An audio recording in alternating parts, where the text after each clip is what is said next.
Welcome to Game Crunch, the weekly video game podcast. My name is Mike Anastasia, and with me today we have Nick. Hello. And Brandon.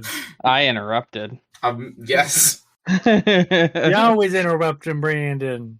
I don't know about that. Not always, just most of the time. Yeah, just like 99.8% of the time. Yeah, that's true. Mm-hmm. We were talking about games and things, though. Yeah. We got new games. Yeah, we do. Mm-hmm. So I haven't written mine down. Give me a second. I'm doing it now.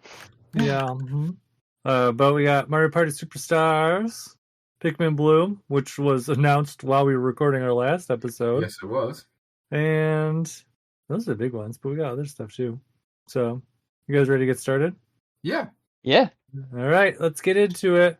Let's talk Mario Party Superstars. Did I say All Stars last time? It's No, you said Superstars. You said it right. Okay. All right, good. You did it. I did it! I'm did the it. best. I'm the best. Oh, no. Yeah. So let me tell you, I'm going to give you a preliminary story about Mario Party Superstars. I really didn't have a lot of time to play this. So here's the story. So we had some people over last weekend. Cool. Okay. And like some guests over, and we were playing some party games. Like I got Jackbox Party Pack 8 to talk about. So we were playing a bunch of Jackbox stuff, and we were looking for other things to play. And it's like, oh, did you guys ever play Mario Party before? Because a couple of the people that we had over already went to bed, so there was just 4 of us. So I was like, that's perfect. And they're like, no, it sounds like fun. And side note, it's like 2:30 in the morning at this point. And I was like, okay, cool. I'm like, you know what? I'll just download the new one because that should be a lot of fun to play. Well, wouldn't you know, in the 10 minutes it took to download this game, the motherfuckers decided they wanted to go to bed. So I didn't actually have a chance to play it multiplayer. I only played it by myself. It's like, you gotta be kidding me. You wanted to be up 3 seconds ago, and then all of a sudden you're ready for bed. The worst. So I got to play one map with it, single player. And I played Yoshi's one. Okay. Mm-hmm. But I did think it was, at least from what I can say, it is interesting because it's like the game, it basically, like the way it talks, it's like this is a sequel to the N64 games. Because they're like, yeah, remember this little town? It sucks. Yeah, it's Now- weird. It's like the verbiage Yeah. is very much so that. They're like, the original was in the past, and this is them revisiting those areas. Like when the one map I played was the Yoshi's like beach one or whatever. Yeah. And they're like, last time you were here, you helped these 2 Yoshis find love. Now, Now they're divorced. Help them dispute the settlement. yeah, exactly. So it's like you go through, and you know, just it's always referencing the old stuff, while you know, being its own new thing. Yeah. I think it does a pretty good job of it.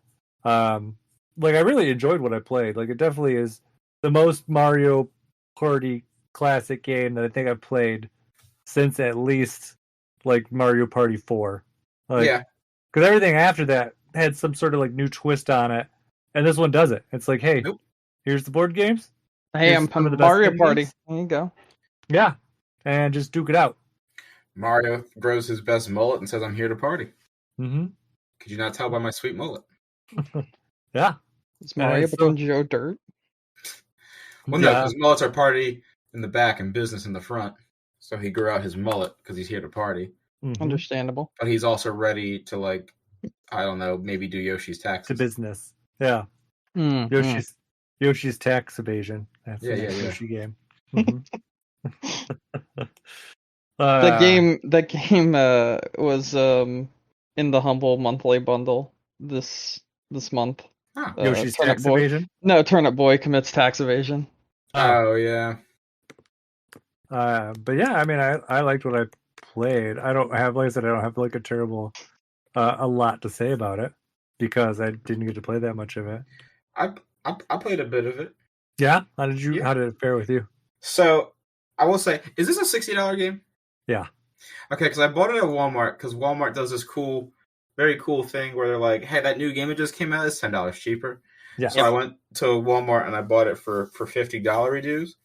And even for $50, what I will say, the game is very fun. It is exactly what I want from like a Mario Party type-ish game. However, not a lot going on board-wise. Yeah, And- there's 5 boards. Yeah. And it's weird, right? Because like there's a lot of games. Like there's a lot of mini games from like the past Mario parties and some new ones, I believe, as well. If I'm correct in saying that. but you can like select either specifically to play like the N64 games or the GameCube mini games. And there's like like going through the menus, there's like references to every single Mario Party up to 10. Like, or it was 10 or 11, is it 10 the Wii U one? 10 Yes. was the last numbered one, yeah, and then it was Super Mario Party was the earlier one for the Switch. So no mention of that, by the way, which I thought was pretty funny. But like, it's weird that they exclusively give you boards from the first 3 Mario Parties, but it will give you games from Mario Parties. Like, you can specify either GameCube or N64. I feel like maybe if they included, like, I don't know, some boards from like 4, 5, and 6, maybe this would have been a better deal. I just feel like for the amount of money that I paid, the amount of content that I'm getting is not necessarily there, but it is fun. And what they did with the content that we do have is good. Like the boards all look really, really pretty, all redone. The first one I did was the Peach birthday cake. Oh, nice. And like, it looks really good. And like, they redid a lot of the music, but you can also choose to play the music to be modern or the classic from the N64. So there's a lot of cool stuff like that. And the games play exactly as I remember. Although I will say they did make one one thing. So you know how on Mario Party before, how you would like drill your hand with the toggle? Yeah. For some of the games, they have a warning to not do that. And I'm like, you think I'm a fucking pussy? I'm gonna do that. I'm doing that. So, you know, the adaptation of it to modern is very well and good, and the amount of mini games they have is great. I just wish maybe there's a little bit more board variety. I know there's like DLC coming, apparently. But Allegedly, allegedly, yeah. But like, I'd rather that be like, you know, I don't know, like you charge $60 for this game that I don't really think has enough content to warrant that price. So like, that was kind of bold.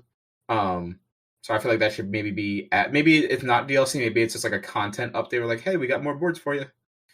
Yeah, that'd be cool. And the nice thing is they do something like that. It's not like they have to add necessarily more mini games. No, but I don't disagree. Like, it could use some more boards. Yeah. And this game is ripe if they really wanted to do like a Mario Party games as a service kind of thing. Yeah. Just to like pump out some DLC for it. Like, I'm surprised they haven't done that already.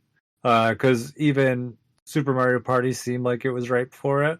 Like, hey, let's just keep on updating the game and definitely keep adding stuff on. But it's weird. Nintendo's really weird with those kind of things for some reason. And I haven't quite figured it out. Like, it's, you know, some games like Smash Brothers seems to get like an adequate amount of time. But then you have stuff like Animal Crossing, for example. A lot of people are like, you know, you're hitting your stride, releasing these 2 new updates, but you're like, no, they're the last ones. We're not doing anything else, no matter what. And it's like, why are you limiting yourself to this right now already? It's like, I don't know. Don't know what you're thinking. So, I mean, Animal Crossing sold, what, like 40 million copies? And they're only going to do 1 paid DLC? It's kind of weird. Yeah, no, it is really weird. So... But... No, it was fun. Actually, I got to break it out because I had a Halloween party Saturday, so I got to break it out for that. So, like, you know, myself and my friends were going around having a good old time, having a Mario party. Yeah. Listen to you. Yeah. Mario Party. Mario Party. So, but no, it was cool. It was fun. You know what I mean? Like, wouldn't you guys actually call it a Mario Party Superstars party? No. Yeah. Mario Party. Yeah, maybe a Superstar Mario Party. When we party, like your friends are the hard. Superstars. That's what you gotta, you know. Yeah. I guess I could say that. Yeah. Or it could be like, come to my party. It's a Mario Party. Yeah. Come to my party. It's a party in my pants. You're invited to the party in my pants. The Mario Party in my pants. The Mario Party in my pants. The Mario Party in my pants. Well, I think you found the title of the episode, so don't let me stop you. Chris Pratt will not be there. He's too busy voicing. I saw the best fucking thing. It was like, Hollywood, you do know there are other white people that can voice act other than this one, right? I've never seen a white actor take jobs away from other white actors. This is unprecedented. I think my funniest take was I saw someone draw a Lego movie like a little sketch, and it had his character from the movie, and then it had each one of the franchises that he's going to take over next with an X over it, and like the one after this was Jurassic Park again, and then it even said again, and then after that it was fucking Shrek. Oh, hell yeah. Why not? You know what's funny? Actually, if I can go off on a quick tangent real quick here. Mm-hmm. I have a friend of mine who works for an animation studio, Mm-hmm. and he tweeted out today that he spent 45 minutes editing random Chris Pratt lines over top the original Shrek trailer. But then he had like a moment of clarity where he realized it's not going to be that funny and that he should just move on with his life. But I feel like he should have actually released it. That was like the second time I've heard somebody talk about Chris Pratt being in Shrek today. I'm like, that's a new record. That's actually a new record. Yeah, twice. Yeah. But yeah, Mario Party. Yeah, it's it sucks because I can't even say wait for a sale, right? Because it's a Nintendo first party game. So like, who the fuck am I kidding? So I guess the cheapest you'll get it is either now at Walmart for the $10 cheaper, or when they put it on 5% discount on March 10th for Mario Day. Yeah, that's what I was just about to say. I'm like, you'll probably get like a discount Yeah. on Mario Day.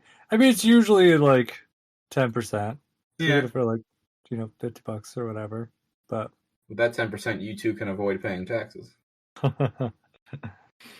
So, yeah, I mean, listen, it's fun. Hopefully they'll do DLC, because we'll find out. Yeah. Mm-hmm. So, is it good? Mm-hmm. Is it good? Yeah. Guys, my mop, my wet vac got knocked over. I don't know what the fuck's going on over here. Haunted. Gravity. Haunted gravity. You got two sides of the spectrum quick fired at you. Which one's it gonna be?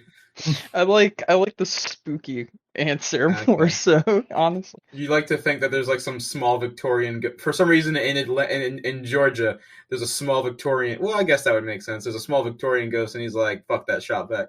Yeah. Yeah. They're going to knock the shit over. It's like horse and buggies all the way. Yeah. Understandable. I can't see gravity. It's not real, but ghosts. Mm-hmm. It's probably a ghost. Gotta be. Honestly, Definitely a ghost. why wouldn't it be?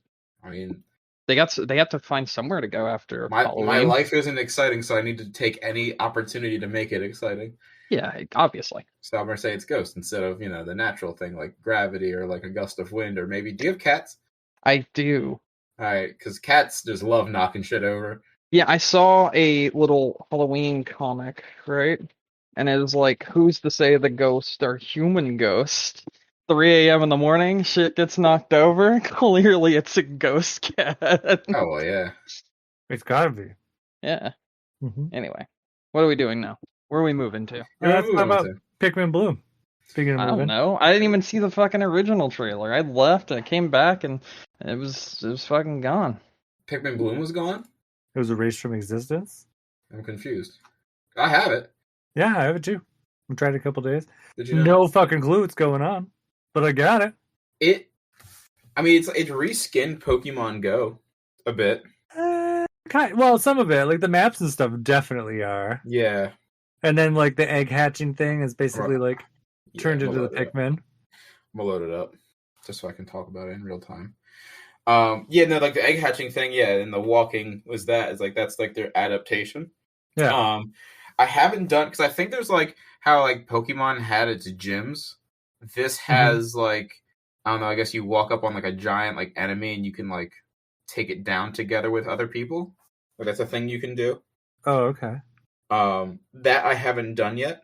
I did, however, grow the big Pikmin that I got from Nintendo, and he's got a little Mario hat. Yeah. Oh, did you get a blue one too? Yeah, he's blue, and he's got a Mario hat. And I also only named one of my Pikmin. Oh, I'm not naming those. I named bastards. one, and his name is La Creatura. La Creatura? La Creatura. Yeah. I really hope that one dies. The creature. But yeah, I mean, other than that, like, I can't figure out what else to do with this fucking game. Like, at least with like Pokemon, I was like, okay, gotta try and catch the Pokemon, whatever. No, like in this, like you just walk, and they were like, well, here's the seed. Go ahead and grow yourself a Pikmin, and then do whatever you want to do with it. I just grew another yellow one, and he looks like he is not enjoying sentience. Yeah. Same. And then they just kind of like find random fruit. You get to pay bills now. And then yeah. And then it's annoying to get the fruit from them. You just tap it. Tap, but they're hard to tap. No, they're not. Because they're all running all around the place. You gonna make your Pikmin pay taxes? You gotta use the whistle. No, they're just little bastards. You don't use the whistle? Nick, are you gonna make your Pikmin pay taxes? Or make them pay taxes? Yeah. I mean, they didn't get a social security number. I pulled them out of the ground, so it's gonna be really hard to do. We'll figure it out. Yeah, I'm sure the government will find a way to give them one. Oh yeah, they're illegal aliens, Brandon. I mean, they're not getting nothing. I'm not making any jokes about that. I wasn't gonna make fun of anybody. I wasn't going to. Just like, I have 10 Pikmin right now, most of which are red. I have 1 blue and 3 yellow, and they all do something. But for now, they're just kind of like living off of me like little children. And then you can like throw down petals to grow faster. Apparently, I literally don't know what to do with this game, and I've yet to like go somewhere to do. For some reason, when you flick the nectar, it flies like 10 million miles. Oh yeah, I learned what you got to do with that. Don't flick it. If you just click and drag, like you're on a Windows 98 computer, you can just drag it over all top of them, and it feeds them all. Oh, okay. Yeah, so like tap the nectar and just be like drag it across. Well, because that's what I was doing. I was dragging it, and it just sent it right back. But I didn't realize they could just pick it out of like the sky. Yep, they just be like, "Yoink! Thank you for the manna from heaven, probably Jesus." And then, yeah, because I was trying to flick it too, and like I would flick one, and it would just fuck off. Yeah, like flying like 10 million miles away. I don't want that's not that. helpful. See, are these like things in the ground? There's like a bunch of flowers over here, but I can't tell if it's like from people. If there's somebody else in my area playing the game, or if this is how the map looks. I've not seen a single flower on my map. Okay. I have a bunch of flowers near me, but I also have like 2 schools near me. So I think maybe that has something to do with it. Mm-hmm. Which I just thought about. I should re-download Pokemon Go because chances are there's some little shit kid in there who's like running this shit right now, and I should end his whole career. But like maybe like one of these nights I'll Nick, like... you were just being savage. Yeah, I mean, honestly, somebody's got to put him in his place, and it's got to be me. Okay. One of these nights, I'll walk around my neighborhood maybe and see like what those flowers do to see, Mm-hmm. and like maybe like go to like an actual monument thing to see if there's like something to do there. Mm-hmm. But as of right now, I've just been like walking around and like making my Pikmin grow. I'm like, I don't know what to do with this shit. I will say the place where I'm at for school right now has a very active Pokemon Go scene. From what I can see, the gyms are flipping like all the time. Oh yeah. Mm-hmm. But yeah. Yeah. I don't know if you guys have had any sort of other fun with Pikmin or experiences with Pikmin, but that's been mine so far. Yeah, mine's exactly. I don't have anything extra to add. Nah, I haven't even played it. I've just been playing my Konosuba game instead on mobile. Yeah, I'm just kind of like, this is kind of neat, but I don't know what the fuck's going on. Yeah, no, I haven't quite cracked the egg on this one yet. So Nick, you should play the Konosuba game on mobile. The Konosuba game? Yeah, I need to. Guess what? Next week they have a collab that's launching. It's a gacha game, right? Yeah, it's a gacha game. Man, gacha's just NFTs for weebs. I got it down. Actually, while I'm thinking about it, I'll download it now. But yeah, next week's the ReZero collaboration. Okay. And I've been watching a lot of that. I'm downloading that right now. Have you watched that? Konosuba? No, ReZero. No, I dropped it. I couldn't stand it. What? I didn't like it. How far did you make it, out of curiosity? Like the 4th episode, 5th episode. And these weren't the hour-long episodes. These were the 30-minute long episodes. Yeah. So you made it. Okay. Yeah. All right. I understand. I made it to the 6th episode in the hour-long episodes, and then I never looked back because it's fucking amazing from there on out. Gotcha. Yeah. No, I never. I mean, I enjoy like some of the characters from it, but like I don't. It's not my thing. It's so much more than basically what you watched of the 4 episodes you've seen has nothing to do with what the current bit of the show is. I mean, I bet. I 100% bet. It's just like I said, like if I can't because I think the first season like what 12 episodes, 26. 26. Well, yeah, no. Yeah, and Yeah, basically not. by episode 6, you would or 8, you'd be at the episode that I was like, oh shit, and then it clicked for me, and then I watched all the rest of them. Maybe I'll try it except for again. the last of season 2, which I'm currently working on right now, which is that's a whole nother can of worms. Gotcha. Yeah, I'll give it a give it another go. It's really good. So anyways, I played Jackbox Party Pack 8. Okay, tell me. How is it? Regale me. All right, so 5 new games. I'll give you the loadout. Count them. Drawful Animate. Oh. Group liked it for the most part. Okay. We were kind of drunk when we were playing it, so they're a bit confused about just life in general. But they seem to enjoy it. They'd never played Drawful before, and Drawful's just kind of like out there sometimes. Mm-hmm. But they enjoyed it. I thought it was pretty neat because the animations are pretty simplistic. Like they're not super crazy, but you can do some fun stuff with it. So I enjoyed it. It was good. It was a nice change to Drawful. All right, next one. Job. Job. Okay. That one, you basically answer these like interview questions, and then they scramble up the words and they give them to you, and then you have to answer a different interview question with the words that you have that they give you. It's okay. Nothing to write home about. Gotcha. I was like, I tried it. That's the end. The Wheel of Enormous Proportions. It's a trivia game. Okay. And gives you way too many options for like trivia. It's not like it'll be like the one question we had was, that song was like, I see fields of green. Yeah. So they're like a wonderful place. Yeah, the wonderful world. Yeah, sure. They're like, what things does he sing about in the song? And they give you like a list of, I don't know, like 18 things to choose from. Oh. And you just have to like, you can pick as many as you want or not want, whatever. And then it's just like, you get points for each one you get right. And then you ranked, and then you get like, I don't know, tokens or something. And then eventually you go back to this like wheel and you put your tokens down, and then it spins and you get points, and you keep on playing until you get a certain score. But then you can like lose at that point, and then the game just keeps going. And the people I was playing with it hated it so much they forced me to stop it before I actually finished the game. So I don't know how it actually ends. But we went through 3 rounds of it, and they absolutely hated it. So yes, that is that one. I'm kind of tempted to try it again next time. Like we have a game night, and just see like if a different group of people find it more interesting. Mm-hmm. I'd like to give it a go. It sounds like it could be interesting. Mm-hmm. Weapons Drawn is like a murder mystery game. Okay. But you draw the weapons. You draw the weapons, and like it forces you to hide clues in the weapons. Okay. Like it's like a letter from your name, and it's chosen, and it's the same letter every time. So you kind of have to figure it out, and then figure out who it is. This game was so obtuse that none of us knew what the fuck was going on. All right. Like nothing. But you were also all drinking. Nope, this was when we were sober. This is a sober game. Oh. And we had no clue what was going on. Sober. Okay, then. Yeah, did not. Like, I just begged them to finish. I'm like, I just want to see how this ends, just to see if it's, like, interesting. So we did, and it makes no fucking sense. I don't know. I was, like, the best murderer and the best detective, because you have to, like, solve murders. You have to create murders. Everyone's a murderer, and everyone's a detective.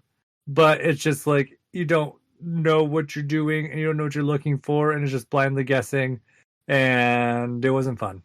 I didn't enjoy it. So, I don't think it's like if I understood the game any better, I would understand it better and like it. Like, I just don't think this game was well thought out. Like, it's kind of garbage. Okay. So the last one was Pull Mine, and this one was a hit. Like, that one was actually really good. So basically, they ask you a question like, so it's like a survey question, and it's like, all right, so when you're leaving the house, what are the top 3 things that you bring with you, and you got to rank them like first, second, third. Okay. So you do that, and then once everyone ranks them, then you go to this thing, and then you have all the options out in front of you, and it'll be like, all right, now you're gonna take turns, and you have to guess the top 4 things. I have to ask. All right. Mhm. Yeah. Was one of the top things a mask for everyone? No, mask wasn't one of the surprising. options. Mask wasn't one of the options. It gives you the options. You don't write them in. Oh, okay. You can't write them in. Got it. Yeah, All you right, can't write gotcha. them in. But All it was things like your cell phone, pants, shoes. I don't normally walk out with pants. It's not that important to me. No. Right front tooth was What? one of the options. Swear to God. And let me tell you, that was the top choice for this match. It was right front tooth. And I was like, what the fuck is wrong with you people? And they're like, we're from the South. You can't leave without your teeth. And I was like, oh my God. I can't with you people. Cell phone was number 2, for those that are curious. Pants were number 3, I believe.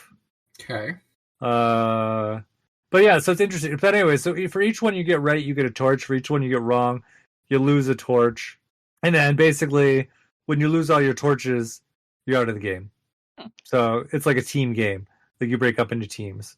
And the other team we were playing against, they cranked out some like fake Oompa Loompa language and started talking to each other, so we couldn't hear what they were saying, which was very strategic. It was a lot of fun. We had a really good time with this game. So that is I think the best game in Jackbox Party Pack 8. So that's my thing. My top game, Pull Mine, number 2, Drawful Animate. The other 3 are not great. So yeah, there you go. My talk. That's my Jackbox Party Pack update. Do you guys have any questions on any of the games? I think I explained them okay. Yeah, they're interesting. And you know how it is, Brandon, like, because I know you play a lot of these, like, mileage varies on who you're playing them with, too. So, like, even though we just kind of, maybe we didn't really hit it off with some of these games, maybe you would with a different group of people. I mean, I would like to play some of the ones you were just talking about. That sounds like they could be fun. Yeah, like I said, I would like to try the Wheel of Proportions again with a different group of people that like different variety of trivia games, so they might like it. I don't think Weapons Drawn is a good game, period. Like, I don't think it matters with a group of people. Like, it's confusing as fuck. I would still, if I were to, like, play with you, for instance, I would still want to try it just to see what it is. Oh, yeah. Like, for myself. Totally the way you explained it, it's like, that sounds so weird the way they want it done and convoluted. That's like, I kind of want to see how this works. Yeah, no, I don't disagree with trying. I'm like, that's my thing with the Jackbox games. Like, I always know there's going to be one that's going to like bust, and it's interesting to just try them all. Like I said, some of it too is just the group of people you play with. Like, for example, we played. I don't remember which Jackbox it is. I mean, you would have played it because it's one of the older ones. Okay, but it's the one where like you're writing the jokes as the comedian. Oh yeah. Joking Hazard. No, that's a board game. That's a board game. That's a board game. It is something like that though, where you're like the comedian on the cruise ship and you're yeah. That was a good one. That was one of my favorites. Well, the funny thing, last time we played it, I didn't like it, but then I played it with this group of people and I actually thought it was pretty funny. So you just need people that have a sense of humor. Yeah. So it really just depends on like who you're playing it with. We played Quiplash with them too. Like, we played a ton of Jackbox. Quiplash went over really well. They'd never played it before. And it's really funny because we had like a couple of Quiplashes like right off the start where it was just like duplicate answers. So they just ended in a draw. I don't think I'd ever seen it before, to be honest. But yeah, they did that. And we did what was the other one? I was surprised. Like, so I gave the new You Don't Know Jack a try again. I'm like, oh, these people like trivia. They'll like this one a bit more. No, total bust again. And I was like, You Don't Know Jack is such a fun game. I think it's. I don't necessarily disagree, because even one of the girls I was playing with, she was like, I don't understand this. She's like, I've played the other You Don't Know Jacks and I love them. She's like, this game is just so sucking. Yes, that's right. Yeah. Yeah, I think it's just... you know how they give you your one-liner, like after you tell your joke? Yeah. My one-liner was, "Is this your freedom?" It was so good. One of them was for us. It was like something like, and it's called depression or something. Yeah, so that was it. But I don't necessarily disagree that this new Jackbox, or not Jackbox, the You Don't Know Jack, the one that was in Jackbox Party Pack 5, like the updated one, it's like missing some personality or something. Like it's not as fun as the old ones. Does it still have the main guy? Yeah, you played. I thought you played the new You Don't Know Jack. It's been a while since I played 5. And I haven't played any of the new ones. So I wasn't sure if you were talking about like they dropped it after 5 or something. Anyway. Yeah, no, it's still got Cookie Masterson, and he's doing the hosting. That's his name.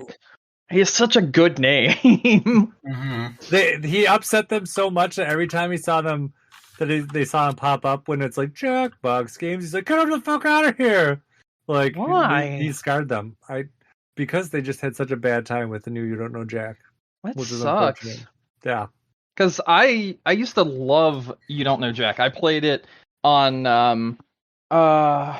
oh goodness. I think last time you were talking about the mobile version, weren't you? No, I played it on Facebook, or maybe it was on. Oh yeah, no, it was else. the Facebook one. Yeah, that's the one you were talking about. Yeah, and they like update it weekly, and it was really good. I used to play it with a friend of mine.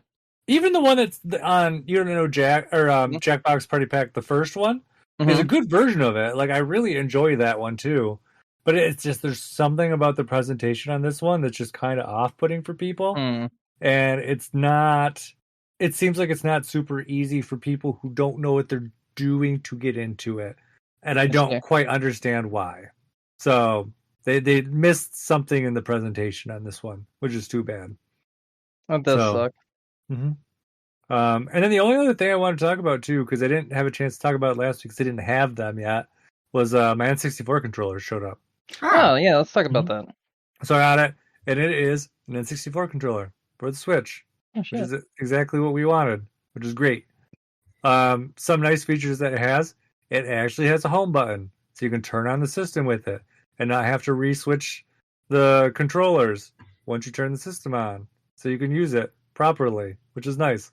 Unlike the Super Nintendo one, which didn't have a home button, so you had to turn it on with a different controller, and then use the Super Nintendo controller, but then you had to switch the controller, like the primary controller around. You don't have that problem anymore, which is nice. So, you got that. The controller feels great. It feels just like an N64 controller. And the funny thing is, it has been so long since I've used an N64 controller, it actually feels weird playing the games that it was designed for now. But the question is, does it feel weird because of the controller, or does it feel weird because of the awful emulation?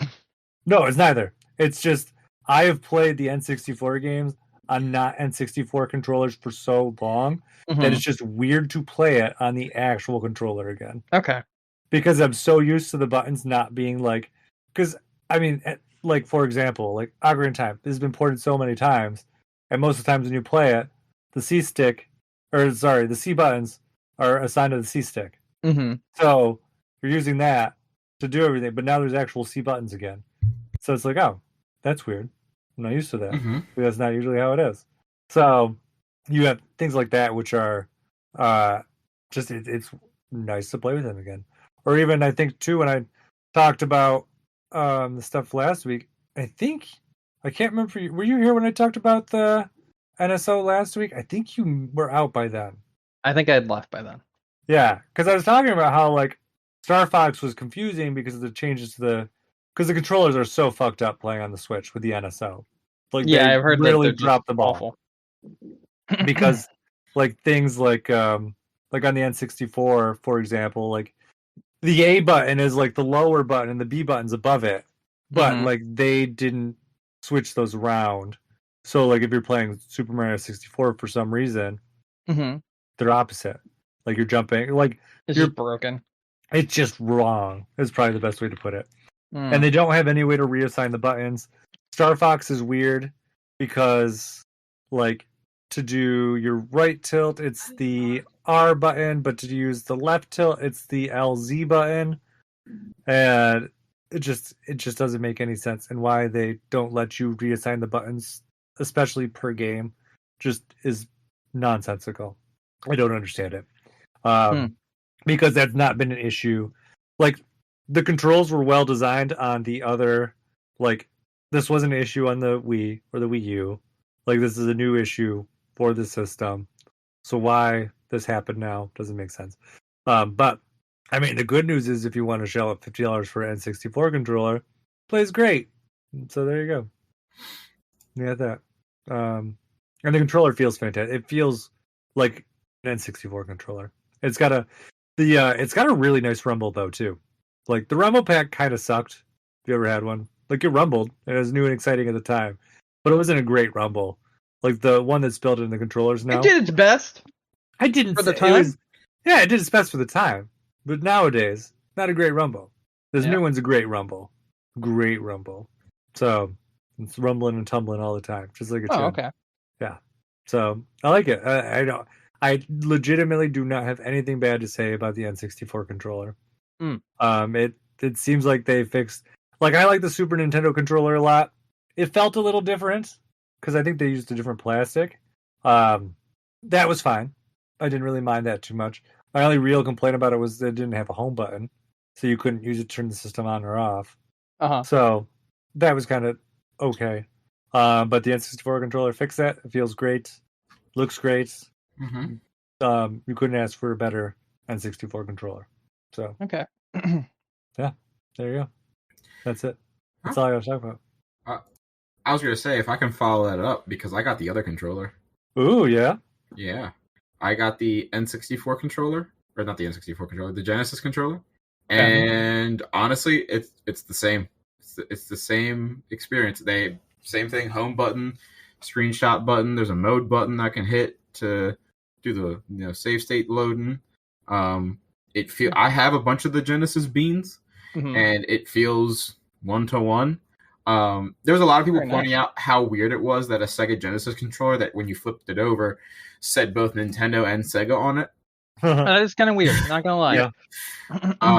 Can you get a screenshot of that for me? I would like to see it. Yeah. I can take a picture of that after the podcast. Thank you. I will say this though. Guess what Nintendo did? What? They somehow fucked up Genesis emulation. What? Oh no. How? So the last game that I played this week, I actually started playing it today. I started playing Castlevania Bloodlines. Oh no. And I've never played Bloodlines before. I have no idea. Well, I mean, obviously, because it's incredibly expensive. Yeah. I mean, listen, I have Snatcher, and that's incredibly expensive. You never know. Yeah, but there's some things you go after. Castlevania is not one of them. That would be kind of my thing, more so than anything. Yeah. So one of the things I noticed is that I get frame rate drops. I get frame rate drops with a 16-bit game there, fellas. And it's not the same frame rate drops that were in the original game? Like, it's not like they're trying to recreate them or anything? Okay, so I would have no point of reference for that because it's my first time playing it. Understandable. But, like, I've played... what I'm comparing it to, right, is I've played games on, like, the Super Nintendo or the Genesis where the hardware was kind of having trouble keeping up with the animations. Yeah. It's literally not the same. This feels more so like an emulation problem. Okay. Have you ever played Castlevania Bloodlines, Brandon? I feel like I have in the past, but only through emulation. Gotcha. So I don't know the original outcome, how the game should be, but I tend to keep my emulators like set to being like having all the slowdown and all that stuff to make it feel as close to the original product as possible. So I've only finished the first area, and I've gotten halfway through the second area. Actually, I was on that boss that like the water level rises, and then you finish them off, and you're like, okay, I guess I'm done. Nah, bitch, surprise. Nope. Because like I beat him, and I was like, the music didn't stop. Why is the boss? You gotta love it. You beat something, and then the music continues, and you're like, yeah. Uh-oh. Or better yet, and this is my favorite, when you beat something, and the entire game just goes completely silent, and you're just like, alright, so there's some shit coming up. What the fuck's going on right now? Keep my wits about me. So on that first level, that's like the Dracula's castle. The one boss or mini boss, whatever the fuck he is, that you're fighting, and like he breaks the glass. Like my character just straight up disappears sometimes when like the glass is breaking, and I don't know where the hell he goes. and like that sounds like a transparency issue. Yes, and like I'll hit the monster, and like I'll get like super bad stuttering. Okay. And then like I'll back off. I'm like, okay, cool. Hit, back off. Transparency flickering issue? Yeah. If it's actually stuttering, that's weird because there should probably be a flicker and not like a stutter. But it sounds like there's transparency problems with the actual emulation. So the emulation isn't very good for that. And I even noticed it too a little bit when playing, because when I first got the Genesis the Genesis thing, and I want to go back and I want to like just try, because I have the Genesis collection like on the Switch. Okay. And compare Sonic 2, because like Sonic 2 on the Nintendo Switch Online just doesn't feel like Sonic 2. Correct. And as somebody who will claim to be a Sonic the Hedgehog 2 expert, because that is literally I think I've purchased Sonic 2 for mostly every platform that I can. Oh yeah, absolutely. Same. It just doesn't feel right. See, now I want to play it just to feel how bad it is. I hope, like, I don't know, who the fuck am I kidding? With emulation on the Switch, I hope next week someone has the emulated versions of the Sega emulator from Switch, because, like, you make it sound awful, and I kind of want to see how bad it is, but like, I don't want to give them $50 to see a very bad product. My favorite version that I've played of Sonic 2, besides original, because I'm obviously big on playing things on original hardware, was the Wii Virtual Console version that I bought, because that one just felt like the best. But like I've played it on like the Mega Collection for GameCube. I've played it on the Switch collections. There was that other Sonic Genesis collection. I got a question, because you didn't name my favorite version other than the original, so I'm going to ask. Is it the iPod version when you play with the click wheel? Because I've played. No, it's the 3DS version that actually had 3D and inputted into it. Yes, it was really fucking cool. I did play that, and it is actually really fucking cool. And I'm like, that's really cool that you guys did that. But no, like I've played this game more times than I think I can count. And it just, like I said, something doesn't feel correct, and I don't know what it is. Understandable, yeah. But it's just not. I'm like, this isn't what I'm. Pretty much everything I've heard is none of the emulation is just correct. Like, which is weird too, because like I said, I played Super Metroid through Nintendo Switch Online, and that felt fine.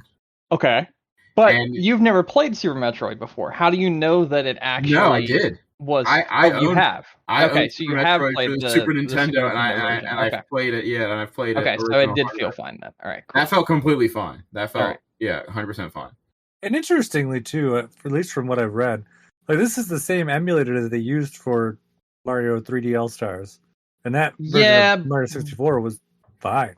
But weird is it's the different version of Mario 64 though. I know that, but I'm saying like. That emulator was able to run the game. I mean, I have a theory for why it's that way. Mario 64 was a launch title and didn't have a lot of the advanced like techniques some Nintendo 64 games did later in life. Mario 64 on this one stutters. Yeah, really? It does. Oh my goodness! Yeah, so, all right, let me throw out a theory. Is it possible that Nintendo's internet's so shit that it can't even stream its own games correctly? Well, I don't think, because and the emulator itself's not the problem. It's just their horse garbage ass internet connections. But it shouldn't be streaming. It should just be downloaded. Like these are ROMs. Well, I mean, the whole service for both N64, Super Nintendo, NES, and Sega Genesis are all streaming. None of those are downloaded. That's all streaming. That's the main draw behind Nintendo Switch Online, like, things. They're all streaming. Every single one of them are. So you can play them offline. Can you? Yeah. That's you have to connect to make sure that you still have like the thing, but you can play it like not with an internet connection once it knows you have the service. Interesting. I don't have an answer for that one then. Yeah.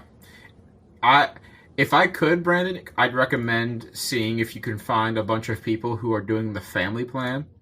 Pretty much everyone that was going to do it originally has seen how poor the emulation is now and have been like, well, I'm not going back to Animal Crossing, so I don't give a shit. I'll wait till it drops in price or it inevitably dies down completely.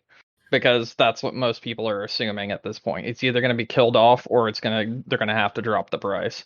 Because and we'll get to it during during news, but Nintendo hit a little milestone, and we'll talk about that a little bit later, and it has to do with the Nintendo Switch Online. Okay. Have you guys seen this? I don't think No. Oh, well, I'll just go ahead and throw this out there because I guess it works conveniently. Nintendo has been given one of the most downvoted videos in YouTube history, and one of the worst rated videos on their entire channel, and it's the Nintendo Switch Online video that they put out. Yeah, those the never expansion usually pack. do well for them anyways. Very nice. They always piss people off, but yeah, no, this one was particularly disliked. Although, so I take the other stance of it, where I think that they're in it to win it at this point, and they're not going to make any concessions on the price. They'll only make concessions on the content. That's where I think they're going to go with it. Yeah. Well, we'll see. Yeah. Well, I mean, there is some news this week that was interesting. I That haven't got to talk about my games yet. no, I know, Yeah, but it's okay. it's related to what you're talking about, and I didn't write it down because I just remembered it because you were just talking about it. But I guess Nintendo actively petitioned Germany to unban GoldenEye 64 this week for some reason, and they were successful. Oh, good for them. And so the interesting caveat with the story is that so the games are stuff that's like banned are automatically re-reviewed at 25 years. And so this was before that time, and the only time it would happen is if someone petitions to have it done, which Nintendo did. So it's just like they must be planning on doing or looking into doing something with this, possibly, because there's no reason to have done it otherwise. Because they would either just do it on its own, or who cares, because the game's never coming out again. okay. So, don't know if it means anything. You never know. Could just be Nintendo keeping their options open. But I mean, I would say that, GoldenEye having a resurgence would be in their favor. Although, on the flip side, I do think that if Nintendo magically finds GoldenEye in its service, Xbox will as well. So, I don't... You'll probably get 50-50 on that one. Yeah. But yeah, no, that was just interesting. I saw that. So... Okay. Yeah. Anyways. I played games. Yeah? What'd you play? Did you? I did. I actually played some games. So we'll talk about that now. So I'll just go in order. I decided to, well, not in order. I decided to go back to Back 4 Blood because I watched a video that basically told me, hey, you didn't like this game because you didn't play it correctly. And I was like, that sounds about right. So I looked it up, and there's some really interesting problems with this game. It's designed to basically make you play with other people.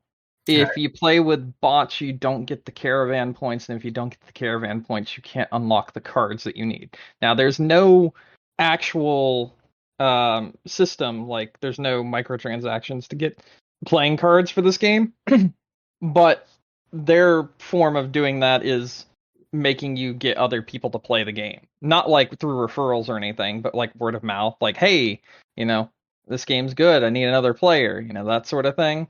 And if you don't have other human players, or if you're not playing with other actual players to keep the servers going, keep the games going, keep the word of mouth going, keep the game relevant, then you don't get the points that you need to put into your caravan, and your caravan doesn't get more cards.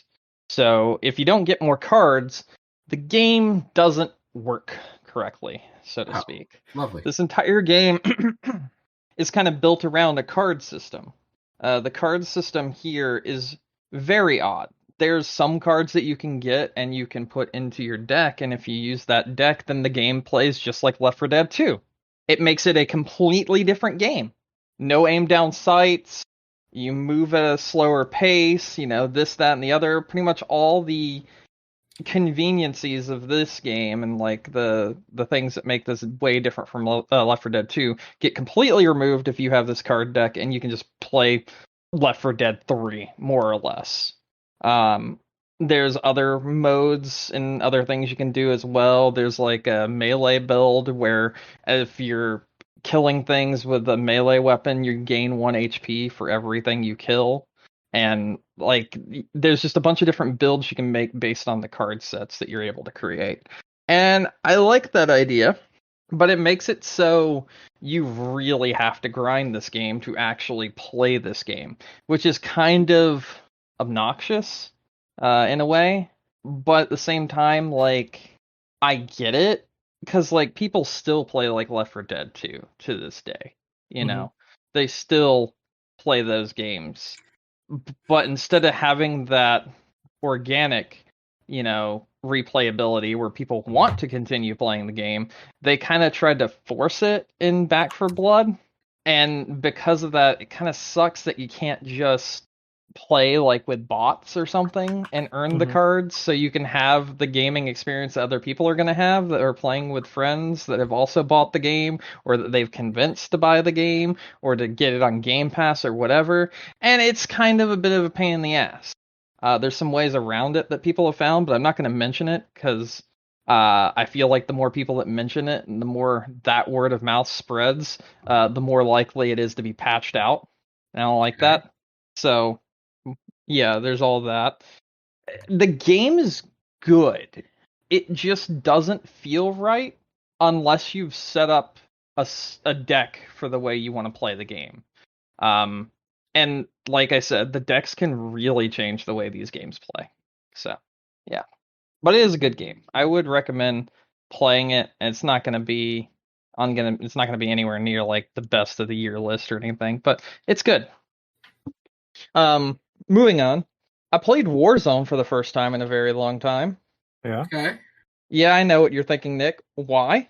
Yeah. Is that what you were thinking? Yeah. Halloween event. And it was actually pretty neat. So the Halloween event for Warzone was different. Essentially, while playing, it was like normal Warzone, but when you die, you then become a ghost, and then it becomes kind of like the old game mode of Halo called Infected. So is it like how Apex does their one thing? I'm not sure. I don't think I've ever played Apex. Because Apex is the same thing where it's like you run around as like a shadow, and you have like really low health, but you can run really, really fast, and like you have a claw. And then you can attack can you also like jump around? Like yeah, stuff like that? Yeah. Then yeah, probably. It's probably just stolen from Apex if that's the case. Or vice versa. Apex stole it from Warzone. I don't know which one stole it, probably Warzone. But either way, yeah, it's that. But it was a lot of fun. And did you have in Apex if you killed 3 people or if you grabbed and harvested 3 souls from dead people that then you could come back to life? No, that's not okay. a thing. All right, so yeah, that's in Warzone, and that's really cool. So on top of that, there were like phones that were ringing, and whenever you would answer the phone, it would be Ghostface from the Scream movies on the other line talking to you, and you had to answer 3 phones. And then on top of that, there were like hidden doors that you could find that would take you to like number rooms that were like basically throwbacks to the original Black Ops. Okay. It was a very interesting and weird event. You could also, if you like camped in an area for too long, you would start getting hallucinations. Very nice. And if you got shot at too many times, like your health wouldn't just go down if you like survive, but your sanity would also go down. So you'd have hallucinations that way as well, where you'd start hearing things. You'd start having people talk to you that aren't there. You'd start having like bugs and stuff fly onto your screen. It was a neat little Halloween event. I've never played it before, so I thought it was cool. Okay. And I also played it because listen, I know. Don't get mad at me, but I did buy a skin. I figured you would. They tempted me with one of my all-time favorite movies, and I had to buy it because they had Frank the Rabbit from Donnie Darko. as a skin that was added to the game, and I was like, oh fuck. I'm still on my fuck Activision train, but like go for Understandable. it. Yeah, but yeah, I was like, I want to play some Warzone and earn some things now that I've got this new skin, and I actually had a pretty good time. It was fun, and it was a really different and interesting take on like a Halloween event, and I liked it a lot. So there's that. Let's move on from that and talk about something that I want to point out to you first, Nick, because you weren't here when I posted it. Wasn't? If you look right above your Chris Pratt thing you posted, you'll see Inscryption. You'll see where the recommendations are at 14,000. Since I posted that about an hour ago now almost, since I've posted that, it's now at 15,000 recommendations. I mean, it was only off by 3, so yeah. Yeah, well, 15,010 is what I think it was, or something. Anyway, like 14,997. Yeah. But the point I'm trying to make is this game's fucking excellent. Like, it is ridiculously good. So, you may remembered me talking about the Hex and a little game called Pony Island. I remember that. Yeah, both those developers are the same one as this game. Cool. This is a card game deck builder escape room horror game that also has live action and other weird shit in it. It's made by Devolver Digital. I mean, published by Devolver Digital, so, it's got that special Devolver sauce, more or less. And it only released, like, a week ago, and it's one of the top-rated games on Steam, period, currently. This is a roguelike, a card game. It's just so much. Mm-hmm. So when you first start this game up, you are greeted with like this like old school CRT filter, which was kind of weird because like I'm playing on an ultra wide monitor, so it just didn't work for me. It looked really weird on an ultra wide. Like, it was fine, it was done correctly, but it just looked really, really weird. So, I was wondering what the hell that was about, because also I couldn't select new game. There was no choice. All I could select was continue. And I've never played this game before. Okay. So, I select continue, and I pick up right where the last, let's say, victim left off. And so I played through this, and some things were revealed to me, and I beat the first run. And after I beat the first run, the game turned to an FMV where I was watching live action, like, card pack openings that looked almost like Pokemon card pack openings, but it wasn't. Okay. And it was this guy recording himself for his YouTube channel, or his some kind of video channel, vlog channel, where he unboxes card packs and everything. And he found a card pack of a old card game called Inscryption, and he bought them at a garage sale, like you do, as he mentioned. Of course. And he started opening them, and he opened the first pack, and he didn't get any rares. He was talking about how it kind of sucks that they didn't get any other rares, and then he went to open the second pack, but it was already open and had been resealed, and he was like, it's probably weighted, and he was like using the like terms people use for that are actual like YouTubers that open up Pokemon cards and shit like that, and I was like, oh, this is really weird. And he like opens it up, and he's like, who would reseal a pack of something like this? And he finds a card, and the card has a longitude and latitude on it that happens to be nearby. So then we're able to comb through the rest of the videos, and we get to watch him go to the place that was on the card and find a box and dig it up, and inside of there is a floppy disk with the words Inscryption on it. And then he get him back home, and he's surfing on Amazon, as you see on another one of his vlog videos that he didn't upload. And he finds a floppy drive that will work on USB 3.0. Like, it's very weirdly realistic, the like FMV sequences. And he buys that and he puts the disc in, and then the disc boots up, and the boot up screen of that disc is what I saw when I started this game up. And then you realize, oh shit, that guy is who I'm playing as, and the reason why it was a continue button is because I was already playing as him. And then he starts talking, and now he's the guy that's talking while you're also playing the game, and you hear his commentary because you're actually playing as that guy, and this game doesn't exist except in that world where he found it and dug it up after finding some card packs at a fucking... This game goes deep, and I am 3 hours in. This game goes incredibly deep. It's crazy. There's so many weird things that happen in it. The actual card game that they've made up here is fantastic. It makes sense. It plays really well. It's easy to understand.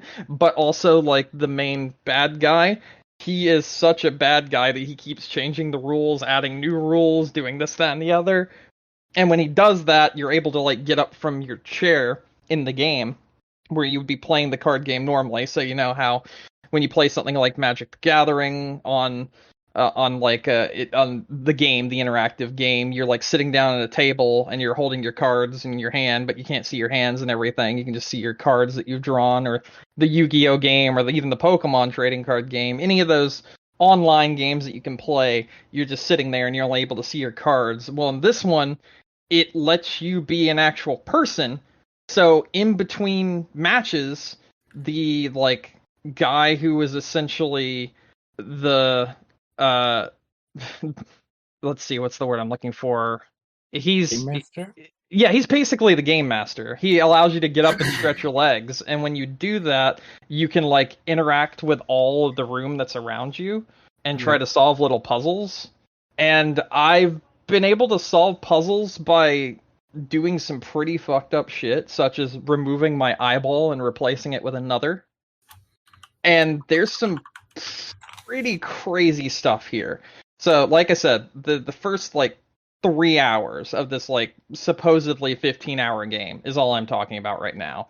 But it just keeps going and getting weirder and weirder as I'm playing it. And this game is very unique. I don't think I've played anything like this in a very long time. It's great. It's really, really good. So, yeah, I highly, highly recommend checking this game out if you can. It's like $20. It's not on consoles yet. I'm not sure if this has some things like Pony Island and the Hex did, where in order to get certain endings, you have to actually poke around in the game's source code. I'm not sure if that's happening here, but every one of the games by this developer has so far. So it's entirely possible it might be going that route, which might be a little bit more difficult for them to release something like this on anything other than PC. But I'll let you know more towards the end of the year, because this is shaping up to be fucking incredible so far. And I'm really excited to see where the rest of the story is going and see the more, like, nods to, like, real life, you know, card people and stuff, and, like, the commentary, I guess, that this game might have on that. So I'm digging this a lot. It's really good. I highly recommend this game. Nice, yeah. That looks really cool. That's what I've played. I played those games. Actually, I was gonna say, before we moved on, I wanted to bring something up for Brandon in particular. So I feel like I found a very you game, and I don't know if you've ever talked about it. The game came out last year. Ever heard of the game Murder House? It's on my wish list, I think. Yeah, this is on my wish list. I haven't got to play this yet. I saw this game, and I thought it was right up your... I'll post it in here so Mike can see it as well. But I saw this game, and I was like, this is a Brandon game. This is definitely a Brandon game, yeah. It's a horror game that looks like you're playing it on a PS1, but the disc is a VHS. And I'm like, yeah, this is a right episode. So I just wanted to mention that real quick to see if... Yeah, this game looks fantastic. I really wanted to play this for a while now. Gotcha. I'm hoping to check this out maybe when it's on a sale in the future. Okay. All right. What about news? What did you guys have for news? What about news? I kind of already mentioned my news, so I don't really have any other news. Yeah, there wasn't did we watch the State of the Play last week when we... No, it didn't No. exist yet. Yeah, There was okay. nothing. The only notable thing I saw, and I figured we would talk about it because you had made a statement that was like, was the whole thing with Sega and Microsoft entering into a cloud partnership program Oh, to like better next gen development. It's a lot of weird buzzwords, but basically Microsoft and Sega are working together on video games. So yeah, there's that. I don't think it's outright them having any interest in buying Sega though, because literally Microsoft and Sony have the same agreement. So it's just like a strategic partnership, as they're calling it. Yeah. But interesting nonetheless. No, it is. Yeah. I mean, who knows what it means? Because, like you said, it is a lot of buzzwords, and that just might be all it is. So yeah. Because I forget. Let me pull up the actual thing. Because like it doesn't really go into specifics about what they're talking about or what they're doing or how they're helping. Because like the one with Sony, I think it specifically talks about how they are helping Sony do like the online shit for streaming games. Whereas the one for Sega, I think specifically is just, the actual headline is Sega Microsoft explore strategic alliance to create new strategic titles. That's the word strategic there twice for Sega and establish a next gen development environment. So like that could literally just be like them having a easier way to develop next gen games, and Microsoft's just like, hey, we have the technology to do that. But that's it's just nothing noteworthy in my opinion, but definitely interesting. Yeah, we'll see. It could just be like, hey, here's some Yakuza games. Yeah, some more Yakuza. They've already done that. All the Yakuza games are on fucking Xbox already. Yeah. Well, here's a new one. Some more Yakuza games. Here's a new one, and it has his brother. Yeah, brother Yakuza. Jeffrey Yakuza. Jeffrey Yakuza. All right. I actually, there was a few things about the state of play that I actually did think stood out. First of all, we opened with a new game and a new studio working on a new game. Like, the game is weird. It literally looks like a beat 'em up game that's also a battle royale. So it's like, all right, well, whatever. But it's from a completely new studio. That's apparently a new Sony first-party studio, which I thought was weird that they didn't even talk about that. Because Super Trick Games is only for Sony, and the only game they've made so far is Deathverse that hasn't released yet. Okay. And then the other thing that I'm surprised you didn't mention is Bugsnax' expansion pack. Oh, I mean, all I saw was you get hats. I don't know. And big Bugsnax. It's literally a brand new game. Is it? Yeah. All I saw was hats, big ones, and then. Oh, so you didn't actually see it? No, it's a giant update with a brand new island, which is the size of the original game, supposedly. I actually, more so what I've seen is random news outlets dunking on Greg Miller, because Greg Miller apparently was bothering young horses to put trophies in the game, and he had just become his wife just gave birth, so they were like new father had enough free time on his hands to harass dev for trophies in indie game. And I was like, great. One of the other things in the state of play that was actually, I think, worth talking about was Little Devil Inside. They showed off a lot more of that, and they were like, oh yeah, it's no longer just a PlayStation 5 game, it's also on PS4 now. A lot of things they showed, they also showed a PS4, like this game's also coming to PS4. So I have a very big feeling that Sony is just not going to have enough systems anytime soon. No. So they're just releasing everything on both systems. Yeah. I mean, it makes sense, Yeah. I don't see the reason of, And that's probably, too, why they're, delaying a lot of things, too. Mm-hmm. Because, God of War and fucking the other one, Horizon. Yeah. Well, Horizon's cross-gen, right? Yes. Yeah. God of War is cross-gen as well? I don't remember, but probably. I was just saying, a lot of that now is well, we might as well just keep this game developing until we feel enough people have systems. Although I think they just posted the other day, because they had crossed another milestone with sales. Because I remember somebody they tweeted it out, and somebody was like, "Well, who the fuck has them?"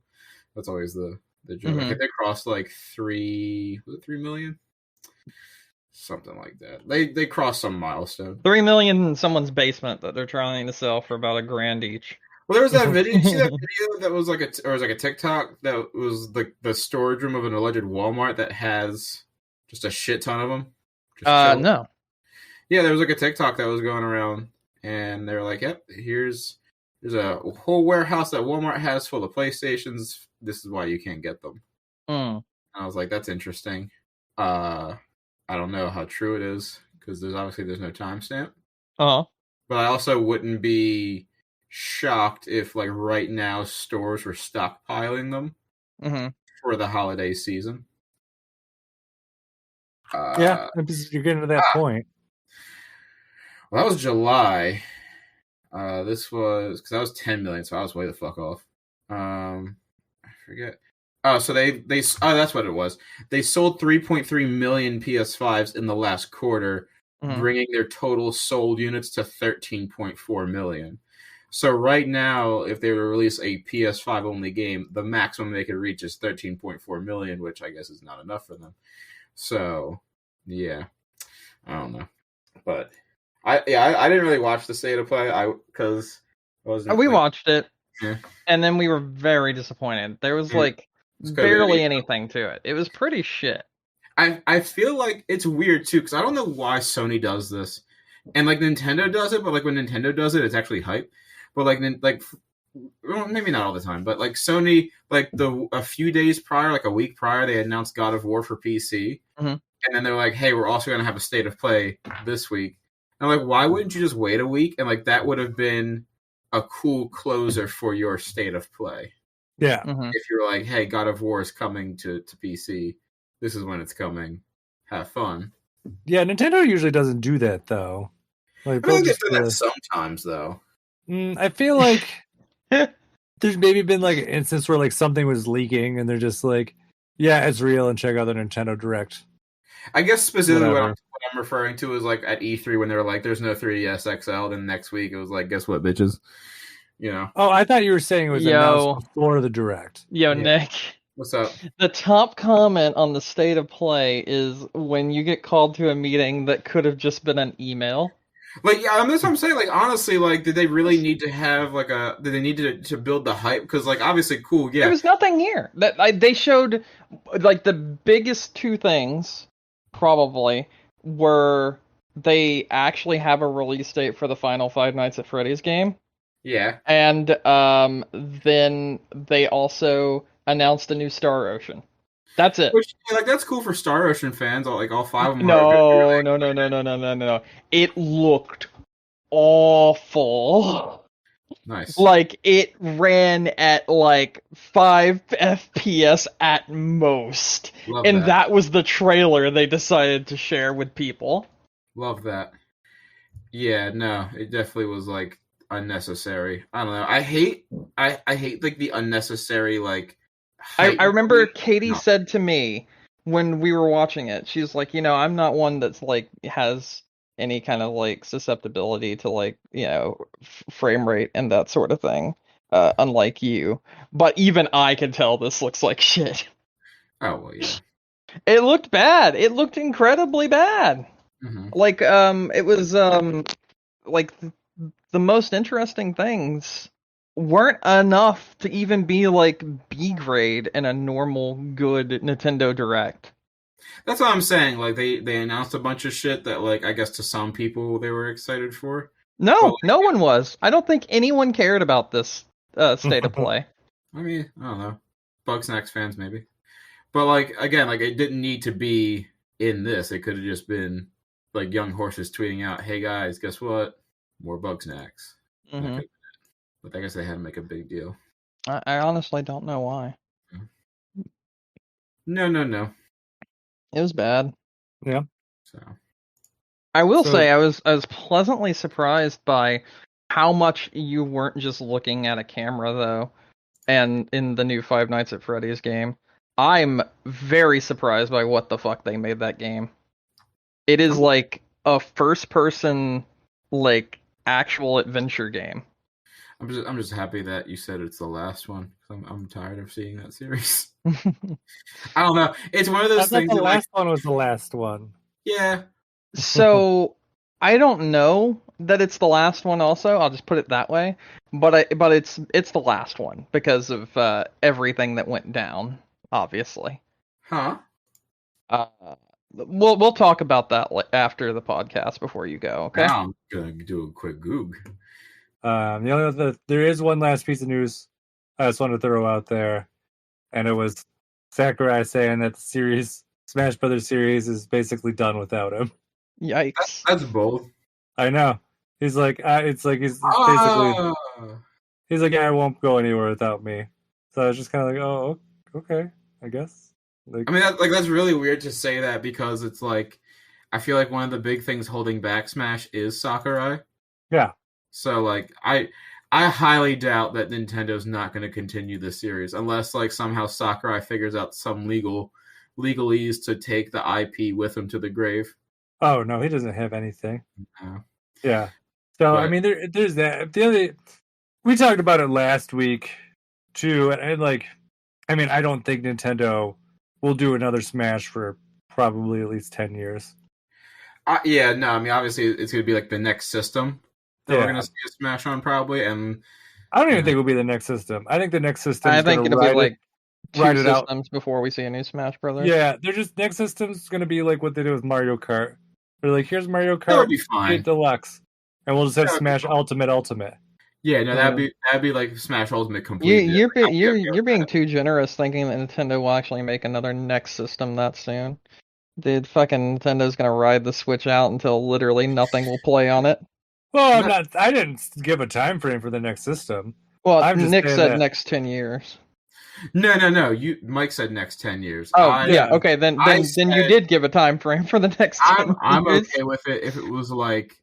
I just said they were going to make another Smash for another 10 years. With all the DLC, and like, that's fine, because as somebody who TOs that game, it's a bitch buying all the DLC every single time on every system. Yeah. So. Like I said, I think they'll just release a complete version when they eventually have their next system, and they won't touch it again until whatever's after that. Yeah. So, but with this chip shortage, even Nintendo's getting hurt, so I doubt they're going to be rushing into whatever's next anyways. Yeah, I don't think anyone's rushing into anything currently. Yeah.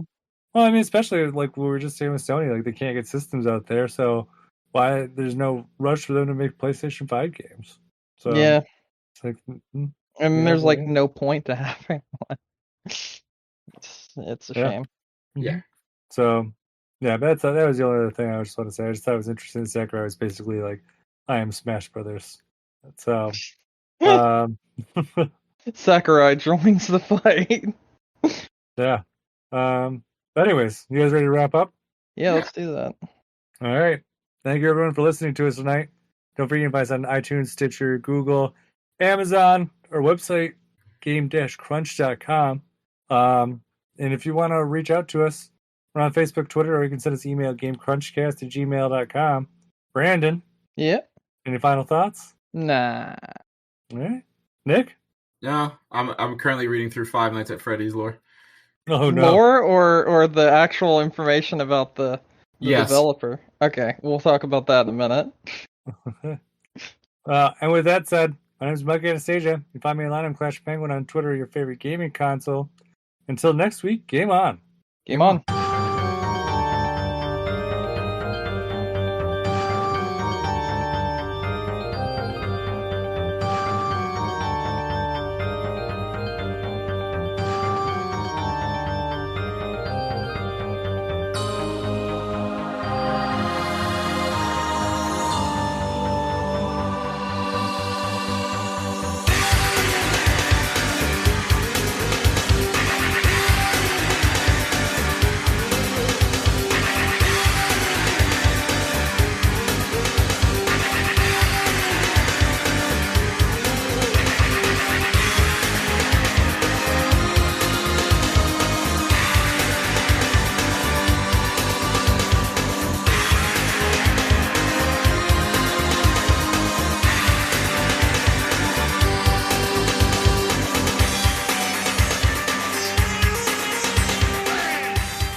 He's probably just running late like usual.